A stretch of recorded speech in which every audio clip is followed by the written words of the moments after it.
Halo, teruskan jangan.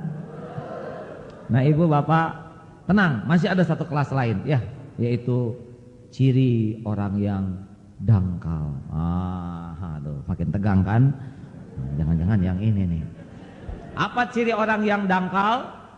Kalau ciri orang yang utama tadi kalau bicara tuh ide, gagasan, solusi, hikmah, bagus, berkualitas. Pokoknya nggak rugi lah. Ngedenger dia bicara tuh pasti manfaat. Ciri yang kedua, buang waktu. Peristiwa, wah heboh, nonton TV segala dikomentarin aja. Kalau yang ketiga, ciri orang rendahan, mengeluh, mencela, salah aja jelek. Lihat pembantu juga nggak pernah bener. Salah aja, dilihat tuh salah. Nilai setitik rusak susu sebelah nggak. Ada orang yang nggak pernah bisa melihat orang lain benar bu. Kalau ngepel seluas ini, kenapa ini pojoknya enggak? Gitu, pasti yang dicari itu yang enggaknya. Ya.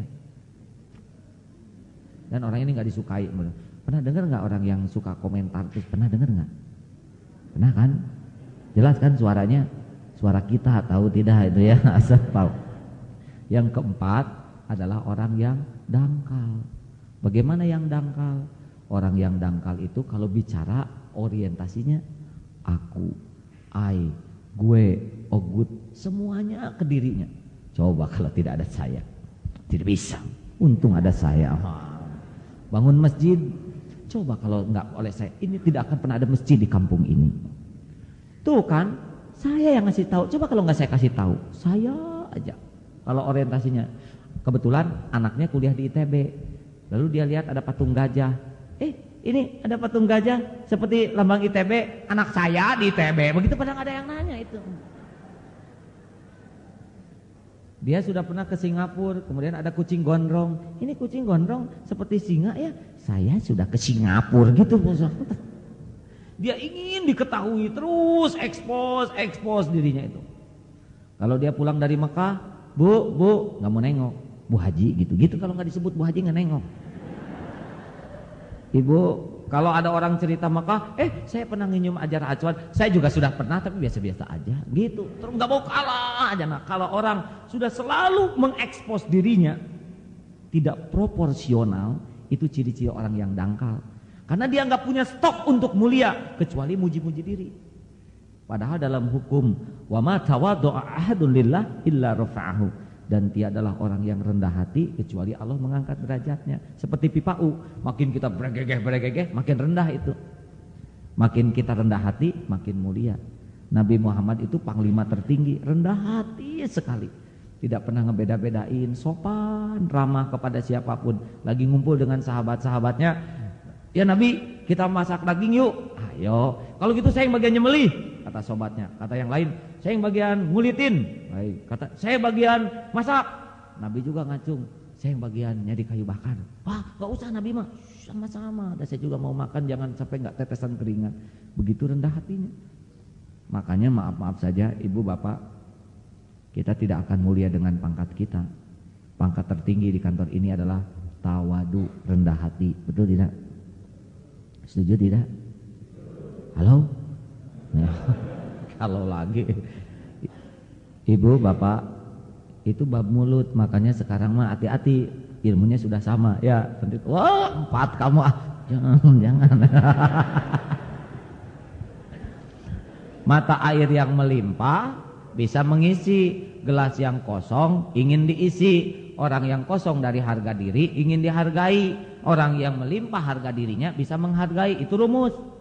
Hargai dong mama. Berarti belum ada harganya, yakin ya, makanya ingin dihargai. Mama tuh sudah hamil, sudah melahirkan kalian, sudah menyusui. Kata anak, siapa suruh? Kan begitu ya. Makanya jangan suka disebut-sebutin. Ada resiko, kalau boleh milih mah nggak mau keluar dari kita anak-anak tuh ya. Ibu bapak, itu baru mulut ya. Memang lidah tak bertulang, sebab kalau bertulang repot. Makanya rumusnya fal yakul khairon auliyasmut, berkata benar atau diam. Kalau nggak penting-penting amat jangan bunyi. Wah, nanti sepi dong. Bicara tuh bukan pakai mulut, pakai akhlak. Saya nggak bicara tapi bisa menyinggung saudara-saudara. Oh kan. Benar tidak? Nggak usah pakai ngomong kalau mau menyinggung mah.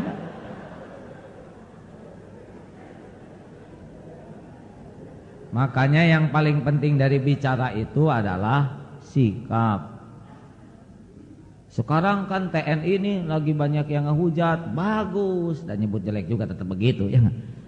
Kita nikmati aja sebagai episode evaluasi diri ya. Nah, kalau bangsa lagi sakit kayak gini mah ngomongnya juga yang enggak ya. Ibu coba tangannya bisul dibelai pasti tetap aja marah ya nggak? Padahal yang niatnya ngebelai. Nah bangsa kita kan lagi sakit, mungkin sampai 2-3 tahun ke depan mulai sembuh ya. Ini kesempatan kita berkarya, tahu saja berkarya yang ikhlas, nanti masyarakat bisa lihat. Dan nggak bisa dibalas dengan omongan dengan omongan makin dongkol ya. Betul tidak? Ibu bapak yang baik, wajah cerah, lisan enak, badan sehat bu. Kalau kita bersih hati, kalau kita berusaha mengendalikan hati, detak jantung normal. Beda dengan pemarah.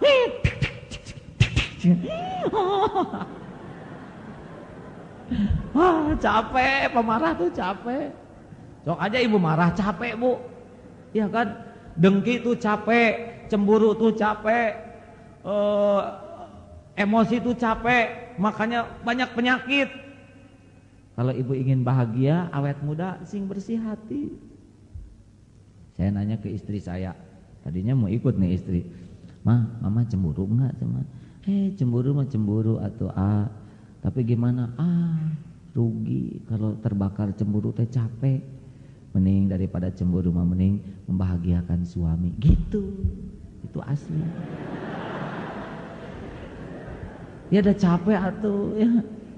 Betul tidak? Gimana mengatasinya? Titipkan aja ke Allah. Ya kebetulan bu ujian mungkin bagi saya ya bu ya. Banyak ya, bukan banyak, ada yang minat gitu. Ada ibu-ibu datang. Ada ibu-ibu datang bawa anaknya, ini anak saya sudah siap menikah. Oh ya nanti saya carikan santri. Oh bukan buat santri, buat Aduh, padahal kinclong tapi dak gimana ya. Harus jaga diri. Wah, tapi saya tanya, enggak boleh hidup di dunia cuman sebentar. Enggak boleh hancur hari-hari saya karena kedengkian, karena kebencian. Siapa tahu lagi marah mati, rugi ya. Makanya cool.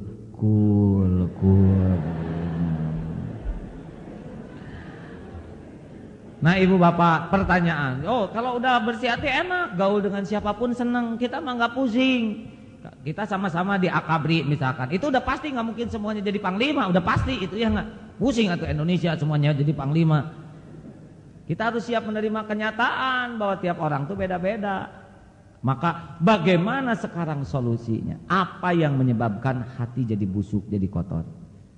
Satu, penyebab busuk hati disebut hubbud dunya, terlalu cinta sama yang namanya dunia ini. Harta, gelar, pangkat, jabatan, kedudukan. Kalau udah terlalu cinta, udah gelisah itu yakin. Apa ciri-ciri orang yang cinta dunia? Ciri-cirinya adalah pengorbanan. Habis segala-galanya demi kedudukan, habis segala-galanya demi harta. Ini semuanya ini. Rebutan. Waktu. Dan ciri lainnya pecinta dunia adalah tidak pernah puas. Sudah punya mobil tahun 93, yang dilihat tahun 99. Jelek mobil kita. Punya TV 21 inci, yang dilihat yang 29 inci, kecil TV kita. Punya hidung tidak begitu mancung, yang dilihat yang mancung-mancung. Jadi seperti kutil. Begitulah dia. Terus jadi sengsara itu bukan karena tidak punya. Sengsara itu karena mikirin yang gak ada. Waktu sholat datang, baru juga adzan duhur, udah asar lagi. Gitu karena dimarahin. Disangkanya bakal hidup selama-lamanya, mati kita ini bakal mati ya. Mau bawa apa nanti pulang? Mau bawa kemana? Sehebat apapun nggak bisa. Saya tinggal di KPAD Geger Kalong pak, udah lihat dengan mata kepala sendiri itu. Yang dulu jadi komandan Skogor, Kopassus dan sebagainya, sekarang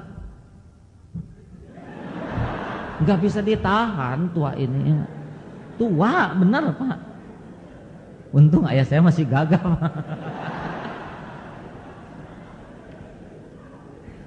Itu tidak sedikit Pak yang di masjid itu ya lemah. Kalau tubuh ini milik kita jangan tua dong ya. Kita menahan uban satu aja nggak tahan, tetap aja keluar.